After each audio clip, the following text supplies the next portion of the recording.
anybody in here a fan of Back to the Future?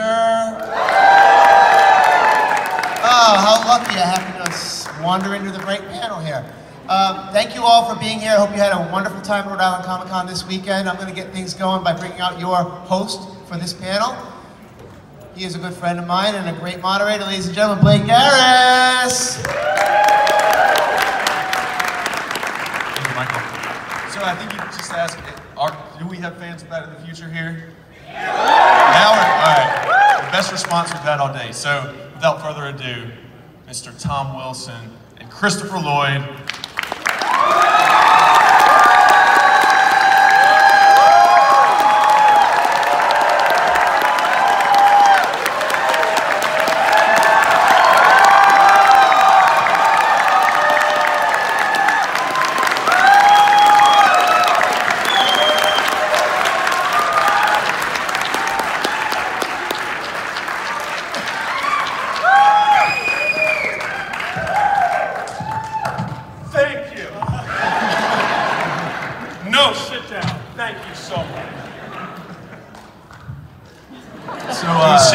We sit in fancy chairs and everything.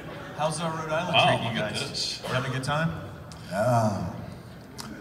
Good afternoon. Have you ever filmed anything in Rhode Island before? No, I haven't. No, I haven't. I had a sister who went to the Rhode Island School of Design. Excellent school. Excellent school. So I come up here and visit. That was way back in the 50s. Really? Not so funny anymore, is it?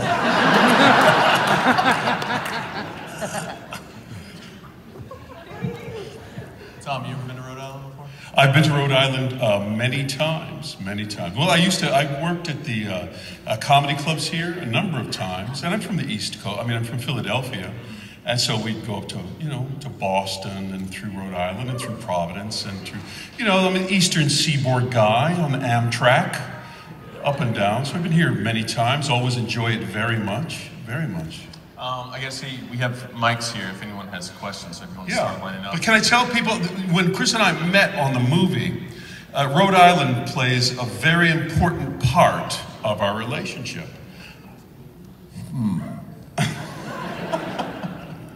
Carry on. You won't even remember this. Okay, so I get in the movie, and I get cast in the movie, and it's my first movie other than being killed in a kung fu movie, and as I've said, being on The Facts of Life, and chasing the Knight Rider car around, and introducing biscuits in a National Kentucky Fried Chicken commercial. You're welcome.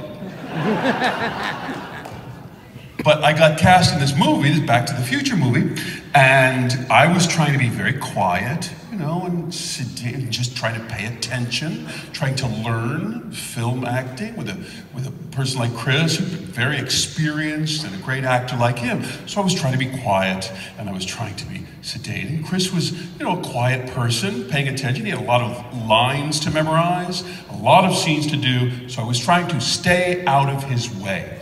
So one morning, I'm getting made up in the makeup trailer, and I'm singing.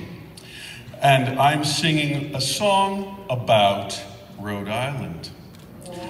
I'm singing pencils come from Pennsylvania, vests from West Virginia, New Jersey gives us glue. And the door opens, and Chris begins walking into the trailer with everyone. And everyone's sort of, oh, Tom, what are you gonna do? Are you gonna stop singing? Well, I don't stop singing. So Chris walks in, and he's sort of quiet and everything. And I just get out of the chair and say, and you come from Rhode Island, little old Rhode Island is famous for you. And I think, he is going to have me fired off the set and everything. But I do big showbiz, famous for you. Everyone said, oh my gosh, Tom has lost his mind. There are 4 seconds of silence, and then he says, that was beautiful. And it was. We've had these Q&As together, sharing the stage, sort of. And Tom and usually start off, he's a very, very proficient ukulele player, right? Yeah. Oh, yes. And he'd start off at the mic and sing some songs, witty songs about the way people like us deal with the reality of our reality. Yes, I have a funny song about how far, far more important celebrities are than you. Yeah, I'm sure you can all relate to that. You know, people on TV are just better. Oh, far from it, far from it. But anyway, so that's the way it started off. So I'm like taken aback that you simply came out. I sang to him, but it was great because he said that and he had fun, and I think, you know, we were very friendly after that because I was just intimidated, you know. Yeah. We didn't have very many scenes together. Or did we have any? We didn't have one scene together until the third Back to the Future. In the first two Back to the Futures, we kept trying to have the writers write a scene where we met in the waiting room of a psychiatrist's office. Something like that. Both of us reading a magazine, but no, we did not. But the schedule was such that I would work in the morning on some 50s scene or a BIFF scene, and then you had something to do. So we were around each other, but not in the scenes. Yeah, except the makeup trailer. Except the makeup trailer, which was magical. And I think the only thing I found out that the two of you did together, Back to the Future-wise, was the ride. We did not. We did a scene where he was pointing the gun at me. I'm hanging Marty up in front of what will become the clock tower, backing my horse up. And I'm leaning over with a cigar in my head, laughing at him, and Doc Brown takes his rifle with the telescopic scope.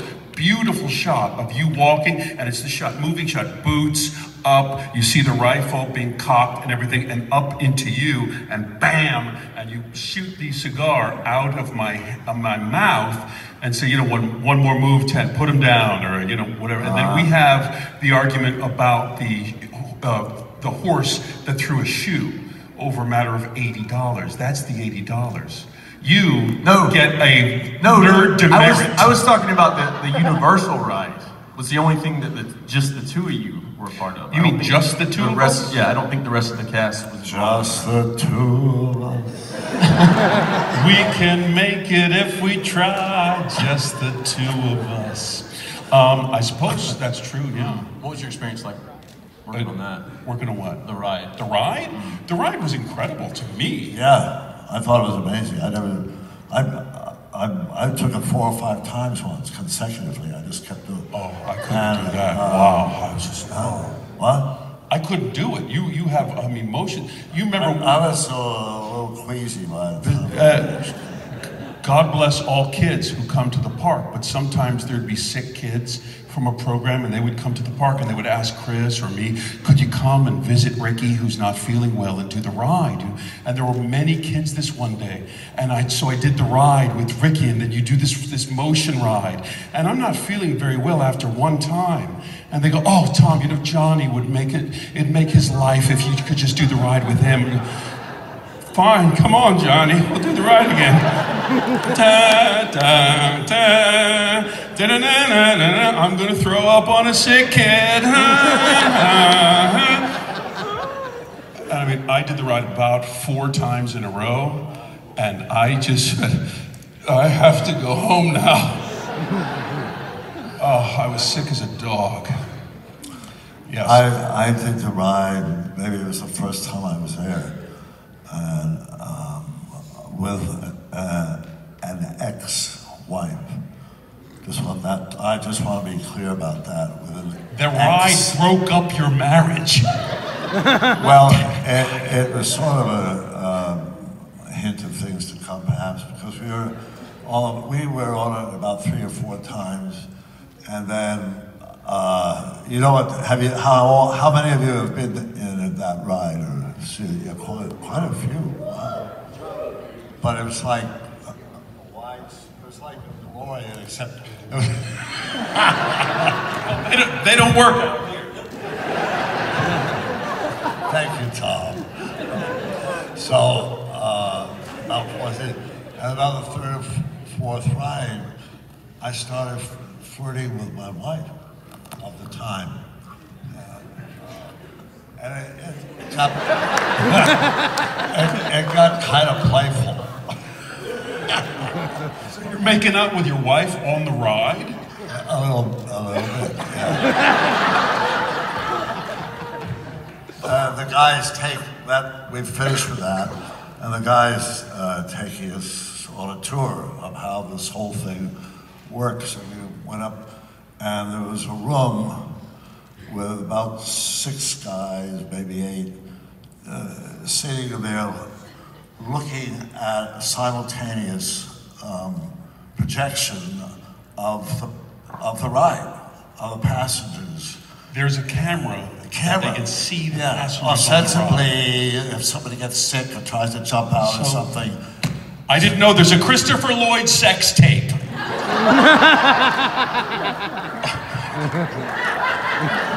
Oh, the Back to the Future ride. Yeah. How many here were on that ride? But it was fascinating. You know, they're making this ride, and they said the person doing the special effects on the ride is Douglas Trumbull. But Douglas Trumbull did the special effects on the movie 2001: A Space Odyssey for Stanley Kubrick. He invented most of the film visuals that you could see of, you know, the 2001: A Space Odyssey, the ships going through space, that turning space station. All of those things were invented by Doug Trumbull. So just an amazing, historic person in the technical aspects of filmmaking, and he made the ride. This is, now I know this is going into olden times for kids, but this is, of course, before computer graphics. This is before CGI, before those kinds of things. So on the ride, you flew through Hill Valley. If those of you who took the ride remember. Now, Hill Valley was not a computer simulation. Hill Valley was a gigantic model they had made of the city. This is boring, but I'll be finished in a minute. No, I want to hear. They built an entire model of the futuristic city that a film camera would actually be going through on a crane. Now, this was to be projected onto a flight simulator, which is a dome. So you have the problem of, if you make things look normal, like the real city, and you project it into a dome, all of the lines will be curved, and the entire city will look like a fisheye lens. So they had to build a model calculated precisely with all straight lines in angles, so that when it was projected into a dome, the lines would be straight. I know.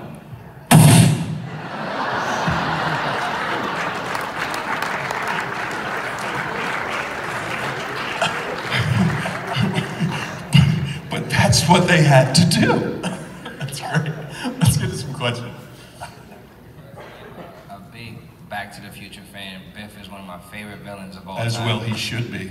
My question's for Christopher. Christopher, believe it or not, as much as I love Doc Brown, like you played 2 bad guys, my favorite bad guys of all time, which is the bad guy in Roger Rabbit,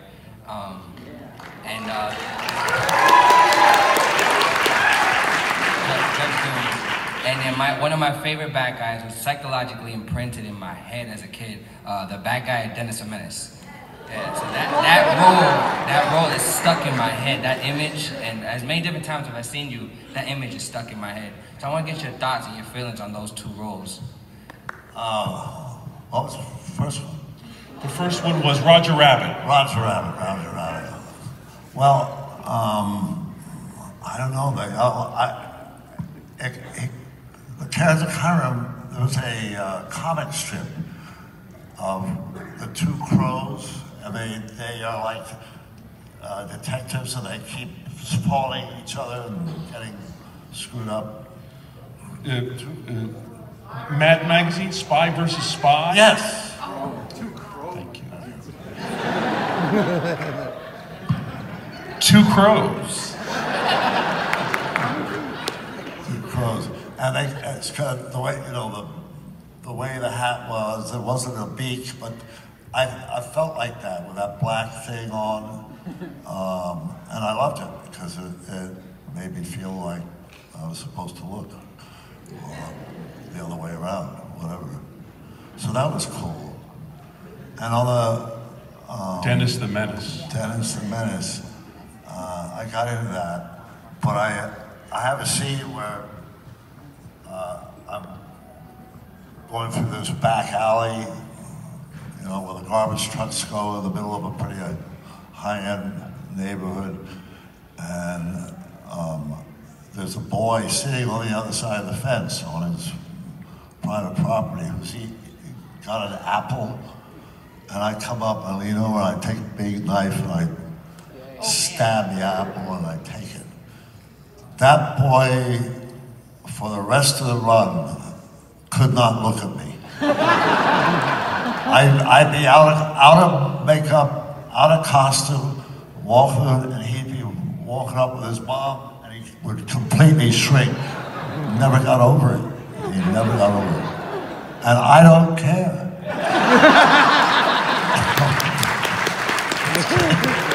Let's get the one over here. I just mainly wanted to say how much of an honor it is for me to actually see you guys. I can't, you know, like go downstairs to the and actually get, you know, but I don't have time. But I just wanted to ask, you guys worked on Back to the Future. Did you guys ever sit down and think of the timeline? Like how confusing the timeline in Back to the Future? Because like me and my family, we sat down and we actually like thought about the timeline and how confusing it can all be, and like how time travel and in general is just confusing. Did you guys ever just sit down and kind of just mull over your timeline of all the movies? There were two crows. And You guys can just say no. You guys never really mulled over. During the filming, yes, it's very confusing because you're dealing with alternate universes, different ages of characters you're playing. So to be honest, the greater picture of the whole movie would come up sometimes, but it's a lot of work, a lot of memorization, and a lot of things, and it's sort of like, Chris has his job, and I have a lot of stuff to do too. So you're pretty much concentrating on your job. Who am I now? So yes, for me, once the second movie happened, and it was sort of an explosion of different ages, different iterations of BIFF, yes, I had to think about it. I went to like different 3x5 cards, different colors of highlighters for different ages and people that I was being, just so that I would understand just my part, let alone the entire movie. But there was, I know the guys, the writers, Bob Zemeckis and Bob Gale, they had talked to other sort of time travel aficionados to the theories of what happens in an alternate universe, right, like those kinds of things. So that was it was their job to figure out on the script.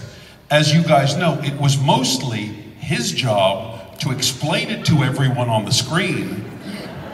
At one point, even bringing out a blackboard, to teach Marty, but really showing the audience, this is what's going on. You have come out to this part of the, that thing, and it was my job just to mess things up for everybody.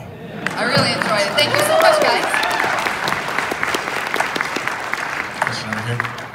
First of all, thanks for being here today, guys. And Tom, I just want to give a shout out to Freaks and Geeks. You were so great in that, so I just wanted to... I love that show. I love that show. And Christopher, I had a question for you. I happened to be kind of watching TV the other day, and I caught your character work on Going South, which is one of the few movies Jack Nicholson directed.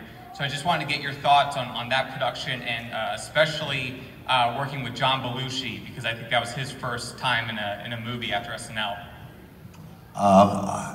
It was kind of a wild sort of experience. A lot of that came from Nicholson's personality and his, what can I say, his sort of crazy, but not in a bad sense, just his wild kind of nature, you know, kind of permeated things. And also we were in a very remote area in Mexico, not far from, oh, what the hell's the name of it? Durango, Mexico, in the state of Durango. And John Wayne had a huge ranch there that he'd used to make his westerns. So we used a lot of that. What was I was going to say something. Belushi. And John, you are getting me through this comment. John Belushi, like you say, he had, you know, and he had a smallish part, but it had a lot of moments through the film. And he was doing Saturday Night Live at the same time. So whenever he wasn't working on Saturday Night Live, he was on a plane to Durango, which wasn't that easy to get to, do his shots for that day, get back on a plane, get back and he did that for about a month. So it was pretty exhausting, but he gave his all. I remember he had a scene where he gets socked in a saloon and he falls back on a piano, an upright piano, and they did it about 7 or 8 times. And they were thinking, geez, we're worried about you, you know. And he said, no pain, no gain. You know, and that was kind of the way he went at it, you know, just kind of fiercely. You sure do. Yeah. Back over here. Well, first I'd like to say, I was frozen today. Yeah. I think the best performance you ever gave, besides Doc Brown, is actually Professor Plum in Clue.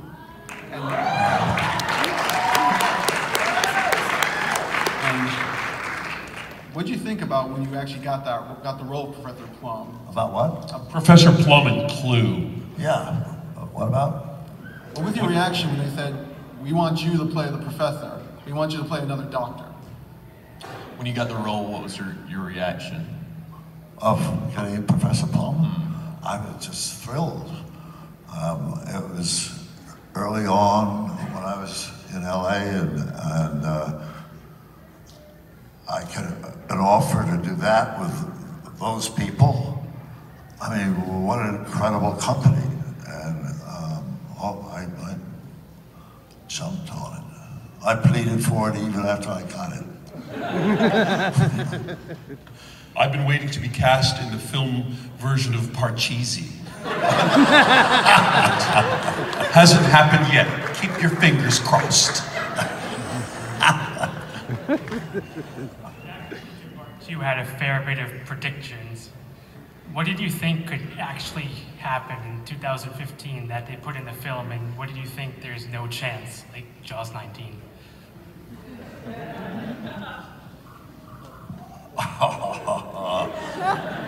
I take back everything I said about you.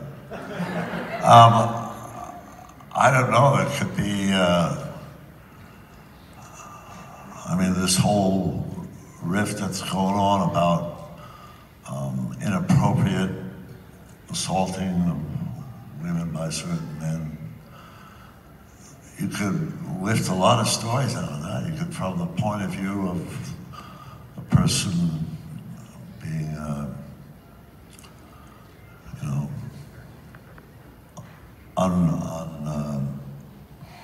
just not being inappropriately, so, you know. But I mean, flying cars would be fun.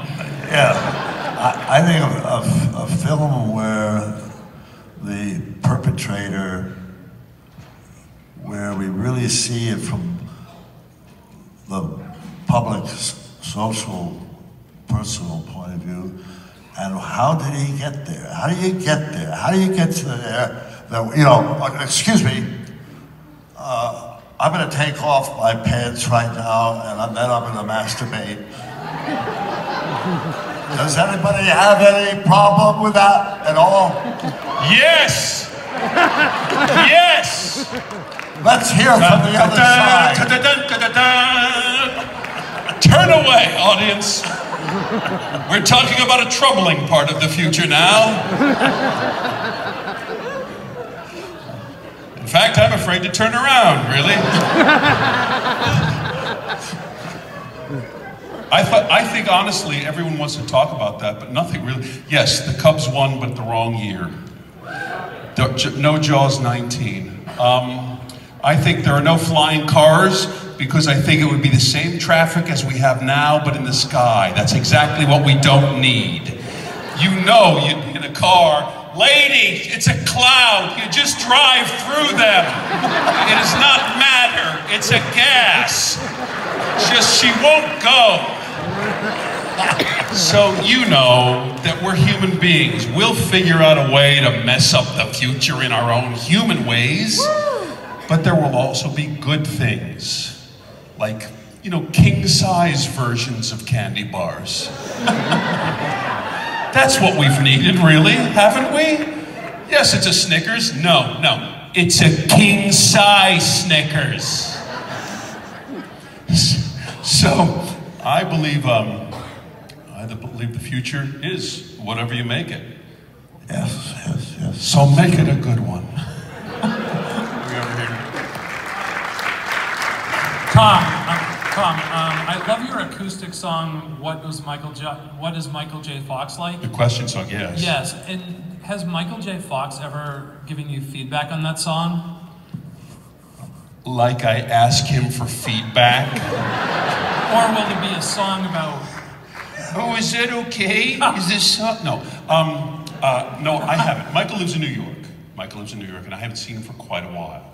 So I did a song. You can look it up on YouTube. Sometimes I sing it, but sometimes when it's padded chairs and we're talking about my ideas of cinema, you know, then I don't do my song thing. But I just, so many people had the same questions that I made it into a joke song. I made it into a song so that everyone who sees it says, oh boy, I guess he does get that a lot, you know? So what's Michael J. Fox like? He's nice. What's Christopher Lloyd like? Kind of quiet. What's Crispin Glover like? Unusual. But all sorts of those questions, so that we can kind of get over that speed bump and talk about something else. Yeah, I think it's been very funny, and a lot of people have enjoyed it. Some people, I don't know what, well, you know how people are. Why do you hate Back to the Future? Why do you hate it? You made this song about it. Do you hear the people laughing a lot, listening to it? It's just, you know, you have fun with it. Because I always try, you know, being a part of something that is so gigantic in the popular culture, I think everyone has to try to approach it in their own way, you know. And I don't approach it going around like, hello, I'm the incredible legendary pop icon, thank you. You know, I try to make jokes about it. I try to make it personal. I try to tell people, I try to come across that, like, I'm a guy from Pennsylvania who just, you know, drove to California, just say, I don't know, I'll take a shot at this, and I'll probably get kicked in the teeth and drive back to Pennsylvania, and I'll have a couple of exciting stories. So I'm as surprised as anyone that something like this could happen to me, and that I could keep getting jobs in order to be an actor. In order to live a life as an artist, I honestly can't believe it. So I do a song like that, just sharing that we're all just people going to a job. My job is kind of unusual, and it's watched by a lot of people, but it's the same as everyone. You know, we go there, and then people ask us about questions about our job. Does that make sense? Yeah, I love the song. Thank you. So we have about 10 minutes left, so let's get through as many as we can. Over here. I was actually going to mention that song. Oh, hello, sir. How are you? I'm all right, sir. I was actually going to mention that song, just in a facetious way. And I was actually worried that the question I'm about to ask was covered in there, so stop me. Yeah, it is. All right. I hope you don't have to break out your guitar and start singing it. Okay. So what is your question, sir? I don't know if you get this a lot. Let me stop you right there, buddy. Look, you. Oh, go ahead. I'm sorry. All right. First off, you did an absolutely amazing job with all 3 parts you did in Back to the Future. I remember being absolutely amazed that you were Buford and old Biff and young Biff, and I'm like, oh my God, how is he pulling this off in this amazing way? But it's all through him. I would just look at him. No, it's hard work, and I appreciate your appreciation. You know what I mean? It is hard work for both of us. I mean, you know, you get to the set when it's dark, and you get home when it's dark. But I was also going to ask, a lot of hard work went into making the first film, and a lot of people don't really keep in mind that you shot a lot of that twice. Once with Eric Stoltz, once with Michael J. Fox. And what I was wondering is, were you kind of, that being your first big film, were you kind of terrified after that happening that you might get fired too, or, you know, that, okay, there's enough footage of me without Eric Stoltz in the shot that, okay, they're not going to fire me? I didn't have that confidence at all, and I was very fearful that I would be fired at any minute. Honestly. Yeah, somewhat the same. I was worried about that for the first day of shooting. Yes, I was. Yeah. You just don't know. This was my first big, I just didn't want to blow it. And, you know, so everyone says, oh, there must have been funny Back to the Future stories. You must have a million of them. I really don't have many, because I was really trying to memorize my lines, not make mistakes, do a good job, you know, not bump into anyone, so that it would be great, and so that I wouldn't get fired. Because, you know, Eric was doing it, and we're filming, and then there was something wrong, but I didn't know what was wrong, but there was clearly, there's something going on. And then they stopped production on a particular day. We're not going to shoot this day. And that was very strange. And I was at home, and I was thinking, is the whole movie going to stop? Is that why people were nervous? Are they going to just pull the plug on it?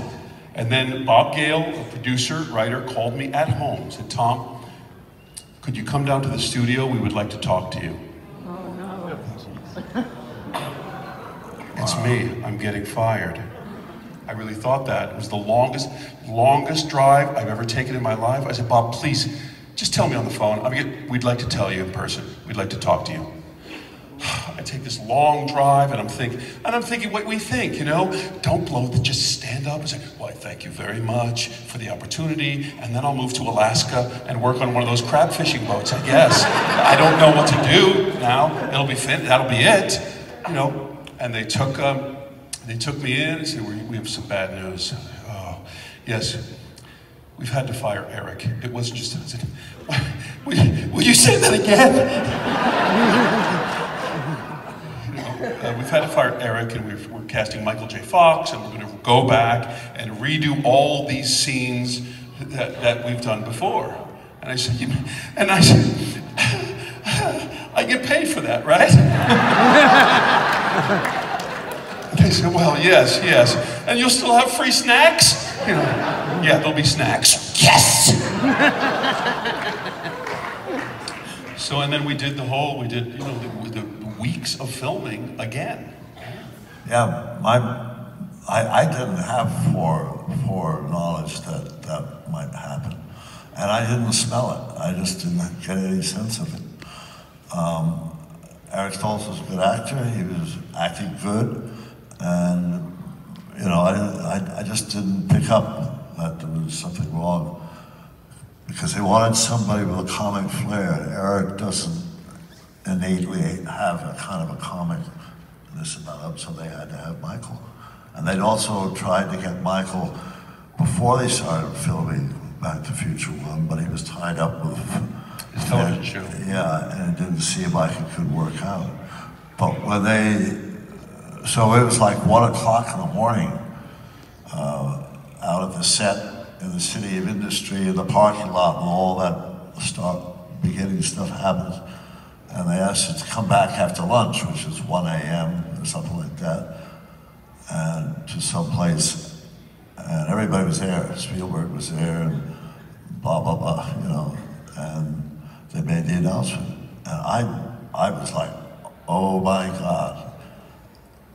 I felt that every day was a maybe day, because I was still trying to get my bearings with Doc Brown. I was still trying to find him, you know. So I really put a lot into every shot for 6 weeks, and I thought, oh my God, I've got to do that over again. Mm-hmm. You know, it was just like, but it worked out. And I didn't have to do every shot over again. And then it was really apparent, the chemistry with Michael just suddenly came alive. So we only have time for one more question, unfortunately. Wow. It's a lot of pressure. Well, you could come to my house after and I'll just, whatever, we'll have some cookies and all. I won't be there, but it'll be fun. He'll be busy picking up my laundry, remember? Oh yeah, I'm sorry. Does the current president remind you of Biff Tannen in Back to the Future 2? And also, you talked about getting to know the character. When did you finally feel like you became Dr. Brown? When did you feel like you became Biff Tannen? But also, if you kind of see similarities between your Back to the Future 2 character and our current president, Donald Trump. We only have time for one more question. Oh, no. I'm not sure I totally got the gist of it. To you, I didn't understand the question to you. To mine, I can answer that clearly there can be comparisons made, but the idea that the internet meme that it was based on whatever, no, this is a performance that came out of me that wasn't based on anything. It was based on a character that was on the page that I created, so it's not, but of course, you know. Maybe he's basing his character off you?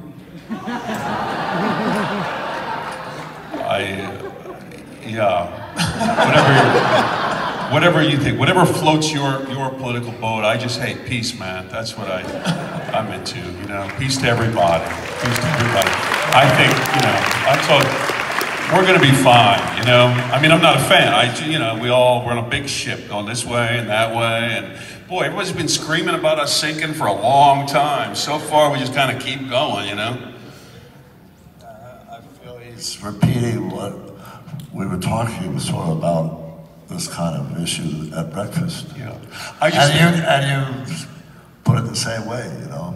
Things swing one way, then they swing the other. It doesn't mean it's fun, but yeah, I think just it feels like it's going to sing for good sometimes. So far, has it sung for good?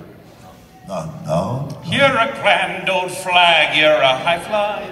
I think the thing with me is, when that happened, when internet meme comes out, all of that stuff, Hillary Clinton uses me without my permission, Ted Cruz uses me without my permission, all the politicians are using me without my permission, Jake Tapper, CNN, Fox News, everyone wants my comment on the basis, and the actor Tom, becomes a political commentator on work that I did 30 years ago.